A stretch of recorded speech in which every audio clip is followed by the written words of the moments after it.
வணக்கம் நண்பர்களே, நான் உங்கள் மைக் மோகன். முரண்டு பிடிச்சிக்கிட்டு அடம் பிடிச்சிக்கிட்டு வம்பு செஞ்சுட்டு இருந்த சீனாவை மண்டியிட வச்சிருக்காங்க இந்தியா. இப்போ தானே தன்னுடைய வாயில ஓகே நாங்கள் எல்லாத்துக்கும் ஒத்து வர்றோம் அப்படின்னு சொல்லி இறங்கி வந்திருக்காங்க, பணிய ஆரம்பிச்சிருக்காங்க. இது எந்த விஷயத்துல அப்படிங்கிறத நம்ம இந்த வீடியோவில் தெரிஞ்சுக்கலாம். அதை தொடர்ந்தே பார்த்தீங்க அப்படின்னா இந்தியா பக்கம் வீசுது காத்து. இதனால சீனாவுக்கு இனி சனிக்காலம் தான், சிக்கல் தான் அப்படின்னு சொல்லப்படுது. அப்படி இந்தியாவுக்கு என்ன மாதிரியான ஜாக்பாட் அடிச்சிருக்கு அப்படிங்கிற தகவலை நம்ம இந்த வீடியோவில் தெரிஞ்சுக்க போகிறோம். அதை தொடர்ந்து கடைசியாக பார்த்தீங்க அப்படின்னா ட்ரம்ப் அவர்கள் எடுத்த முடிவுனால இப்போ உலக நாடுகளே கடும் அதிர்ச்சியில் இருக்காங்க. இது மட்டும் நடந்துடக்கூடாது அப்படின்னும், இப்படி நடந்துச்சுன்னா மொத்த பவரையும் சீனா தான் எடுக்க போகிறாங்க அப்படிங்கிற தகவலும் கிடைச்சிருக்கு. அது எந்த விஷயத்தில் ட்ரம்ப் அவர்களுடைய லேட்டஸ்டான முடிவு என்ன அப்படிங்கிறதை நம்ம இந்த வீடியோவில் தெரிஞ்சுக்கலாம். அதனால் ஸ்கிப் பண்ணாமல் கடைசி வரைக்கும் கேளுங்க, அப்போ தான் உங்களுக்கு எல்லா விஷயமே புரிய வரும். அதுக்கு முன்னாடி நம்முடைய சேனலில் நீங்கள் சப்ஸ்கிரைப் பண்ணாமல் பார்த்துட்டு இருக்கீங்கன்னா மறக்காமல் சப்ஸ்கிரைப் பண்ணிக்கோங்க. புதுசாக நம்முடைய வீடியோ பார்த்துட்டு இருக்கோம் நண்பர்கள் பலரும் நம்முடைய சேனலை சப்ஸ்கிரைப் பண்ணாமலே பார்த்துட்டு இருக்கீங்க. உங்களுடைய சப்போர்ட், ஒவ்வொரு சப்போர்ட்டும் நமக்கு டெய்லி வீடியோ போடணும் அப்படிங்கிறதுக்கு ஊக்கமளிக்கும். அதனால் நீங்கள் தவறாமல் சப்ஸ்கிரைப் பண்ணிவிட்டு வீடியோ நல்லா இருந்துச்சுன்னா கமெண்ட்ல சொல்லுங்க, லைக் பண்ணுங்க, உங்களுடைய ஃப்ரெண்ட்ஸுக்கு ஷேர் பண்ணுங்க. அதே மாதிரி வீடியோவில் ஏதாவது குறைபாடுகள் இருந்தாலும் சொல்லுங்க, நான் மாத்திக்க ட்ரை பண்றேன். உங்களுடைய கருத்துக்களை நான் வரவேற்கிறேன். இப்போ வாங்க வீடியோக்குள்ள போயிடலாம். லடாக் விஷயத்துல முரண்டு பிடிச்சிட்டு வந்த சீனா தற்போது சமாதானம் பேசுறதுக்கு தயார் அப்படின்னு சொல்லியிருக்காங்க. கடந்த சில நாட்களாக அமெரிக்கா கூட இந்தியா காட்டிட்டு வந்த நெருக்கம் சீனாவுடைய கண்களை உறுத்தி இருக்கும் அப்படின்னு வல்லுநர்கள் சொல்றாங்க. அதனாலதான் சீனா தடாலடியாக நாங்க சமாதானம் செய்ய நாங்க தயார் அப்படின்னு பேச வந்திருக்கு அப்படின்னு பலரும் இப்ப அறிக்கையை வெளியிட்டு வர்றாங்க. சீனாவுடைய பாதுகாப்பு அமைச்சகத்தின் செய்தி தொடர்பாளர் இது குறித்து சொல்லியிருக்கிறாரு. அவருடைய கருத்து இந்தியா சீனா இடையில மட்டுமில்லாம சர்வதேச அளவிலையும் கவனம் பெற்றிருக்கு அப்படின்னு தான் சொல்லணும்.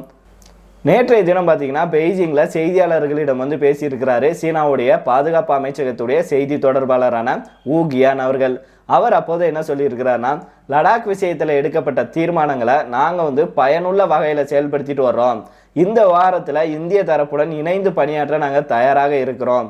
இருதரப்பு சார்பில் பிரச்சனையை சரி செய்ய பல்வேறு முயற்சிகள் ஏற்கனவே மேற்கொள்ளப்பட்டிருக்கு அப்படின்னு அவர் சொல்லியிருக்கிறாரு. மேலும் கடந்த ஆண்டு பார்த்தோம்னா ரஷ்யாவில் நடந்த பிரிக்ஸ் மாநாட்டில் எங்களுடைய அதிபரும் இந்திய பிரதமரும் சந்திச்சு பேசினாங்க. அப்போது லடாக் குறித்து பேசப்பட்டிருக்கு. தற்போது ஏற்பட்டிருக்கும் அமைதிக்கு காரணமே இந்த சந்திப்பு தான். இவர்கள் பேசியதை அடுத்துதான் டெப்சாங், டெம்சோக் ஆகிய எல்லை பகுதிகளிலிருந்து இரண்டு நாட்டுடைய படைகளும் விலக்கி கொள்ளப்பட்டிருக்காங்க அப்படின்னும் அவர் சொல்லியிருக்கிறாரு. இது மட்டும் இல்லாமல் பிரேசிலில் நடைபெற்ற G20 உச்சி மாநாட்டில் இந்திய சீன வெளியுறவுத்துறை அமைச்சர்கள் சந்திச்சு பேசினாங்க. அதை தொடர்ந்து தான் சீனாவில் இந்திய சீன சிறப்பு பிரதிநிதிகளுடைய பேச்சுவார்த்தையும் கூட நடைபெற்றது. இதில் அஜித் தோவால் அவர்கள் பங்கேற்றிருந்தார். இப்படியாக தொடர் பேச்சுவார்த்தை மூலமாக நாங்கள் பிரச்சனைக்கு தீர்வு கண்டுட்டு வர்றோம் அப்படின்னு அவர் சொல்லியிருக்கிறாரு. ஊ கியானுடைய இந்த பேச்சுக்கள் சர்வதேச அளவில் இப்போ கவனம் பெற்றிருக்கு. காரணம் என்ன அப்படின்னா, தைவான் விஷயத்துல சீனாவுடைய நிலைப்பாடு என்ன அப்படிங்கிறது எல்லாத்துக்குமே தெரியும். அமெரிக்கா தைவானுக்கு நேரடியாக சப்போர்ட் செய்கிறாங்க. இருந்தாலும் தைவானை விட்டு கொடுக்க சீனா தயாராக இல்லை. போர் விமானங்கள் அனுப்புறது, தைவான் கடல் பகுதியில் குண்டுகளை வீசி பயிற்சி செய்கிறது அப்படின்னும், போர் கப்பல்களை அனுப்பி பயமுறுத்துறது அப்படின்னு மூர்க்கமாக நடந்து கொள்ளும் சீனா லடாக் விஷயத்துல இந்தியா கூட இணைந்து பணியாற்ற தயார் அப்படின்னு சொல்லியிருக்கிறது வரவேற்கத்தக்கதாக இருக்கு. ஆனால் சீனாவுடைய டோன் இப்படி சைலண்டாக இருக்கிறதுக்கு முக்கிய காரணம் இந்திய அமெரிக்காவுடைய சமீபத்திய நெருக்கம் தான் அப்படின்னு சர்வதேச அரசியல் விமர்சகர்கள் சொல்றாங்க. அதாவது சமீபத்தில் வெள்ளை மாளிகையில் வைத்து ட்ரம்ப் அவர்களை மோடி அவர்கள் சந்திச்சிருந்தாங்க. ஆயுத கொள்முதல் குறித்தும் பேசியிருந்தாங்க ரெண்டு பேருமே. மேலும் அமெரிக்காவுடைய 5ஆம் தலைமுறை போர் விமானமான F-35 இருக்குல்ல, இதை இந்தியாவுக்கு விற்கிறதுக்கு நாங்கள் தயார் அப்படின்னு ட்ரம்ப் அவர்கள் உறுதியளிச்சிருந்தாரு. இது எல்லாத்தையும் சீனா உஷாராக கவனிச்சிருக்கோம். லடாக் விஷயத்துல ஓவராக ப்ரெஷர் போட்டோம்னா அமெரிக்கா கிட்ட போய் இந்தியா நிற்பாங்க. ஏற்கனவே தைவான் விஷயத்துல அமெரிக்கா மூக்க நுழைச்சிருக்காங்க. அடுத்து லடாக்கை காரணம் காட்டி இந்த விஷயத்திலையும் மூக்க நுழைச்சாங்கன்னா நமக்கு டென்ஷன் ஆகிரும் அப்படின்னு சீனா பயந்திருக்க கூடும் அப்படின்னு வல்லுநர்கள் இப்போ தங்களுடைய கணிப்புகளை சொல்லிட்டு வர்றாங்க. அதனால தான் லடாக் விஷயத்தை சீனா சாஃப்டாக கையாளுறாங்க அப்படின்னும் சர்வதேச அரசியல் விமர்சகர்கள் சொல்றாங்க. எது எப்படியோ சீனா நம்முடைய பிரச்சனைக்கு வராமல் இருந்தால் சந்தோஷம்தான். சீனாவுடைய பாதுகாப்புத்துறை அமைச்சகத்துடைய இந்த பேச்சு குறித்து நீங்கள் என்ன நினைக்கிறீங்க அப்படிங்கிறத கீழே உள்ள கமெண்ட் பாக்ஸில் சொல்லுங்கள். அதே போல் சீனாவை நம்பி நாம் இந்த விஷயத்தில் ஓகே அவங்க இறங்கி வர்றோம், நாங்கள் எல்லை விஷயத்தில் சமாதானம் பேச தயார் அப்படின்னு சொல்லியிருக்காங்க. இதை நாம் அதாவது குள்ளநெறி சீனாவை நம்பலாமா? நம்ம எல்லாத்துக்குமே தெரியும், நான் சொல்லி தான் உங்களுக்கு தெரியணும் இல்லை. சீனா ஒரு விஷயத்தை விட்டு கொடுக்குறான் இல்லை இறங்கி வர்றான் அப்படின்னா அதுக்கு பின்னாடி மிகப்பெரிய ஒரு ப்ராஜெக்டையும் மிகப்பெரிய ஒரு பிளானையும் போட்டிருப்பான். அதே போல் இந்த லடாக் விஷயத்தில் உண்மையிலேயே சீனா வந்து மனசு மாறிடுச்சா, இல்லை இந்தியா கிட்ட சீனாவுடைய பருப்பெல்லாம் இனி வேகாது அப்படின்னு நினைச்சிட்டு சீனா வந்து இப்போ இறங்கி வந்துருச்சா, நம்ம சண்டை போட்டுட்டு இருக்கிறத விட சமாதானமா போனோம்னா, இந்த ஒரு விஷயத்துக்காக நம்ம சண்டை போட்டோம்னா பல விஷயங்களை இழக்க நேரிடும், பல இடங்களை இழக்க நேரிடும் அப்படின்னு சீனா வந்து நினைச்சிருப்பதாக சொல்லப்படுது. அதனால கண்டிப்பாக நீங்க வந்து சீனா விஷயத்துல உங்களுடைய கருத்துக்களை கீழே உள்ள கமெண்ட் பாக்ஸில் சொல்லுங்க நண்பர்களே. இதே போல இன்னொரு பக்கம் இந்தியாவுக்கு அடிச்சிருக்கு ஜாக்பாட்டு, இந்தியாவுக்கு ஒரு யோகம் தான் சொல்லணும். அது என்ன அப்படிங்கிறத தெரிஞ்சுக்கலாம். இந்தியா வந்திருக்கும் ஐரோப்பிய யூனியனுடைய தலைவர் இன்னைக்கு பிரதமர் நரேந்திர மோடி அவர்களை சந்திச்சு பேச இருக்காங்க. இது இந்தியாவுக்கான பொருளாதார வளர்ச்சிக்கான வாய்ப்புகளை வந்து மேலும் அதிகரிக்கும் அப்படின்னு கணிக்கப்பட்டிருக்கு. ஏற்கனவே அமெரிக்காவுக்கும் ஐரோப்பிய யூனியனுக்கும் இருந்த உறவுல விரிசல் வந்து ஏற்பட்டிருக்கு. இந்த நேரத்தில் ஐரோப்பிய யூனியன் தலைவரின் இந்தியா விசிட் சர்வதேச அளவில் வந்து கவனம் பெற்றிருக்கு. நேற்று வந்து டெல்லிக்கு வந்த ஐரோப்பிய யூனியன் தலைவர் உர்சுலா வான் டெர் லேயன் அவர்கள் இந்தியா வந்து ஒரு நம்பகமான நண்பர், நல்ல கூட்டாளியும் கூட அப்படின்னு சொல்லியிருந்தாரு. இந்த வார்த்தைகள்ல வந்து 2 விஷயங்கள் அடங்கியிருக்கு அப்படின்னு சொல்றாங்க. ஒன்று வந்து தொழில்துறை வளர்ச்சியை இந்தியா கூட ஐரோப்பிய யூனியன் பங்கிட்டு கொள்ள முன் வந்திருக்கு. 2வது இராணுவ விவகாரங்கள்ல இந்தியாவுடைய உதவியை நாட இருக்காங்க. ஐரோப்பிய யூனியனுக்கு அப்படின்னு சொல்லிக்கொள்ளும் அளவுக்கு பலம் வாய்ந்த இராணுவ கட்டமைப்பு கிடையாது. அமெரிக்கா தலைமையிலான நேட்டோ தான் ஐரோப்பிய யூனியனுக்கு வந்து சப்போர்ட் செஞ்சுட்டு இருந்தாங்க. ஆனா தற்போது அமெரிக்கா என்ன சொல்லிட்டாங்கன்னா, இந்த விஷயத்துல அதாவது உங்களுக்கு ராணுவ சம்பந்தமான பாதுகாப்புக்கு எங்களுக்கு வந்து நிறைய பணம் வந்து செலவாகுது, அதனால உங்களுடைய பாதுகாப்பை நீங்களே வந்து பார்த்துக்கோங்க அப்படின்னு சொல்லி விலகிட்டாங்க. இதனாலதான் ஐரோப்பிய யூனியனுடைய காற்று தற்போது இந்தியா பக்கம் வீச ஆரம்பிச்சிருக்கு அப்படின்னு சொல்றாங்க. விரிவாக நம்ம சொல்லணும் அப்படின்னா, அதாவது ஐரோப்பிய யூனியனுக்கும் அமெரிக்காவுக்கும் பார்த்தோம் அப்படின்னா அவங்க 2 நாடுகளுக்கு இடையே டிரான்ஸ் அட்லாண்டிக் பார்ட்னர்ஷிப் அப்படிங்கிற ஒரு ஒப்பந்தம் வந்து இருந்துட்டு வந்துச்சு. அரசியல், பொருளாதாரம் மற்றும் பாதுகாப்பு உள்ளிட்ட விஷயங்கள்ல 2 நாடுகளும் ஒருவருக்கு ஒருவர் வந்து உதவி கொள்வதுதான் இந்த ஒப்பந்தத்துடைய நோக்கம். பைடன் வந்து அமெரிக்காவுடைய அதிபராக இருந்தது வரைக்கும் இதுல எந்த பிரச்சனையும் இல்லை. ஆனா ட்ரம்ப் அவர்கள் வந்ததுக்கு அப்புறம் நாம முன்னாடியே சொன்னது போல பணம் வந்து நிறைய செலவாகுது அப்படின்னு சொல்லி ஒப்பந்தத்தை முடித்துக் கொள்ளும் கட்டத்துக்கு வந்து வந்திருக்கிறாரு. இது மட்டும் இல்லாம யுக்ரைன் ரஷ்யா போர்ல ஐரோப்பிய நாடுகள் வந்து யுக்ரைனுக்கு அதிக நிதியை கொடுக்க வேண்டும் அப்படின்னு ட்ரம்ப் அவர்கள் சொல்லிட்டு வந்தாரு. இது ஐரோப்பிய யூனியனுக்கு பெரிய தலைவலி. இருக்கிற நிதியை கொண்டு நாட்டை மேம்படுத்துவதா, போருக்கு செலவழிக்கிறதா அப்படின்னு யூனியன்ல இருக்கிறவங்க கேள்வி எழுப்ப தொடங்கினாங்க. ஆனா ட்ரம்ப் அவர்கள் விடவில்லை, தொடர்ந்து அழுத்தம் கொடுக்க தொடங்கினாரு. மறுபக்கம் பாதுகாப்பு விஷயத்துக்காகவும் அமெரிக்காவை ஓவராக சார்ந்திருக்க வேண்டிய சூழல் உருவாகிருச்சு. போதாக்குறைக்கு வர்த்தக விஷயத்துல ஐரோப்பிய யூனியன் பொருட்களுக்கு மதிப்பில்லாமல் செய்யும் சில சட்டங்களை ட்ரம்ப் அவர்கள் அமெரிக்காவில் வந்து கொண்டுட்டு வந்தாரு.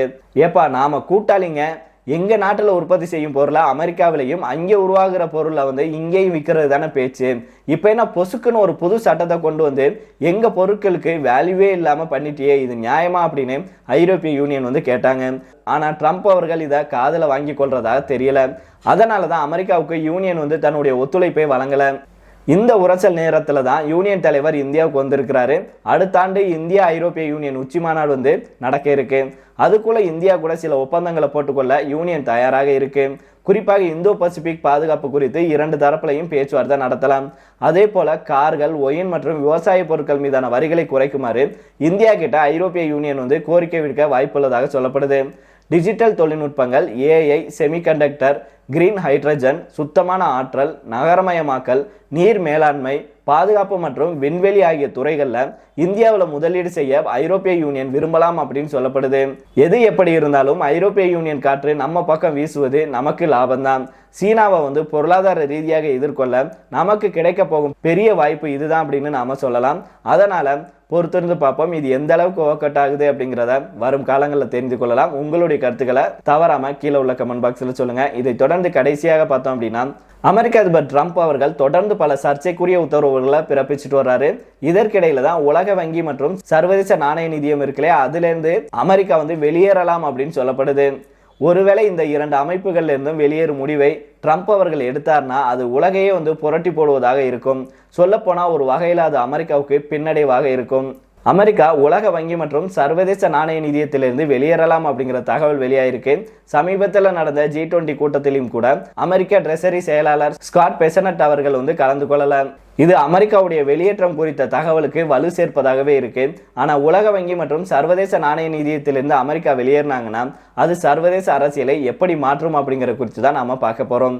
அதுக்கு முன்னாடி சர்வதேச நாணய நிதியம் மற்றும் உலக வங்கியுடைய பின்னணி குறித்து நாம பார்க்கலாம். இரண்டாம் உலகப் போருக்கு அப்புறம் அமெரிக்காவும் அதன் நட்பு நாடுகளும் உலக ஒருங்கிணைப்பை ஊக்குவிப்பதற்காகவும் எதிர்காலத்தில் போர்களை தடுக்கவும் சர்வதேச நாணய நிதியம் மற்றும் உலக வங்கி ஆகியவற்றை உருவாக்குனாங்க. இரண்டின் பணியும் உலக நாடுகளுக்கு கடன் கொடுப்பது தான் அப்படின்னாலும் இரண்டும் செயல்படும் முறை முழுமையாக மாறுபட்டு இருக்கும். ஒரு நாடு சிக்கல்ல இருக்கும்போது கடைசி முயற்சியாக சர்வதேச நாணய நிதியம் அந்த நாட்டுக்கு கடன் கொடுப்பாங்க. கிரீஸ், அர்ஜென்டினா அவ்வளவு 1976 பொருளாதார சரிவுக்கு அப்புறம் பிரிட்டன் நாட்டுக்கும் சர்வதேச நாணய நிதியம் உதவி செஞ்சாங்க. சமீபத்தில் இலங்கை மற்றும் பாகிஸ்தான் நாடுகள்லையும் பொருளாதார சிக்கல் மிகப்பெரிய அளவில் ஏற்பட்ட போது கடைசி நேரத்தில் கை கொடுத்தது இந்த சர்வதேச நாணய நிதியம் தான். அதே நேரம் இது போல இக்கட்டான சூழல்ல கடன் தரும்போது சர்வதேச நாணய நிதியம் பல நிபந்தனைகளை விதிப்பாங்க. அதாவது சிக்கல்ல இருக்கும் நாடுகளை பல பொருளாதார சீர்திருத்தங்களை செய்ய சொல்லி வலியுறுத்துவாங்க. வீண் செலவுகளை குறைப்பது, வெளிப்படையான பட்ஜெட், வரி வருவாயை உயர்த்துவது அப்படின்னு பொருளாதார சிக்கல்களை சமாளிக்க தேவையான நடவடிக்கைகளை எடுக்க கட்டாயப்படுத்தும். சிக்கல்ல உள்ள ஒரு நாடு சர்வதேச நாணய நிதியத்தின் திட்டத்தில் இருந்தாங்கன்னா அது குறிப்பிட்ட நாட்டுக்கு கடன் கொடுக்க முதலீட்டாளர்களுக்கு நம்பிக்கை அளிக்குது. ஏன் அப்படின்னா சர்வதேச நாணய நிதியம் கடன் தருவது மட்டும் இல்லாம பொருளாதார சிக்கலை தீர்க்க நிபுணத்துவம் மற்றும் வழிகாட்டுதலையும் வழங்குது. அடுத்து உலக வங்கி. இது வளரும் மற்றும் பின்தங்கிய நாடுகள் ரயில் பாதைகள், மெட்ரோ பாதைகள், அணைகளை கட்ட குறைந்த வட்டியில கடன் வழங்குது. சமீப காலமாக மாசை குறைக்கும் பசுமை திட்டங்களுக்கு இவர்கள் கடன் வழங்குவது அதிகரிச்சிருக்கு.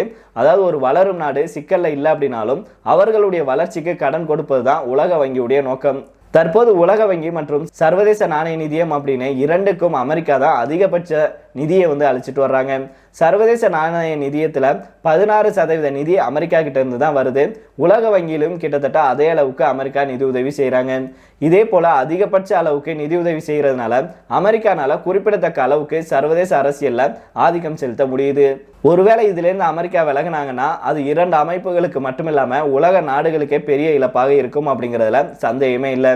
அதே நேரம் அமெரிக்கா வெளியேறும் பட்சத்துல அந்த இடத்துக்கு சீனா வர வாய்ப்புகள் அதிகம். சீனா, ரஷ்யா நாடுகள் கூடுதல் நிதியை வழங்க ஆரம்பிப்பாங்க. இதன் மூலம் சர்வதேச அரசியலை நிர்ணயம் செய்யும் சக்தி இரண்டு நாடுகளுக்கும் வரலாம்.